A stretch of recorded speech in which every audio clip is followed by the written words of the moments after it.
Hi, നിങ്ങളുടെ വീട്ടിൽ old പേരൻസിനെ നോക്കാനായിട്ട് നിങ്ങൾ ഹൗസ് മെയ്ഡ്സിനെ നിർത്തിയിട്ടുണ്ടോ? അങ്ങനെ നിർത്തിയിട്ടുണ്ടെങ്കിൽ is it fair to ask them to prepare more quantity of food for donations? അങ്ങനെയൊക്കെ ഉണ്ടാവില്ലേ?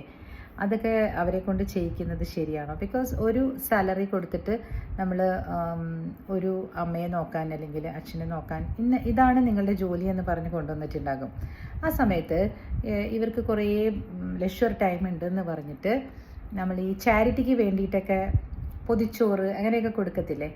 അതെല്ലാം ഇവരെ കൊണ്ട് ചെയ്യിക്കുന്നത് ശരിയാണോ? What do you think? Like 5 പൊതി അല്ലെങ്കിൽ 3 പൊതി, അതൊക്കെ they have to sit and do. Like old പേരൻസിന് they only have to sit and say that ഇതുണ്ടാക്കൂ എന്ന് പറഞ്ഞാൽ മതി. പക്ഷേ ഇവർക്ക് കിട്ടുന്ന റെസ്റ്റ് ടൈം അതിനുവേണ്ടി ഉപയോഗിക്കണം എന്ന് പറയുന്നത്, നമ്മൾ ആവശ്യപ്പെടുന്നത് ശരിയാണോ? ഒന്ന് കമൻറ്റ് ചെയ്യണേ.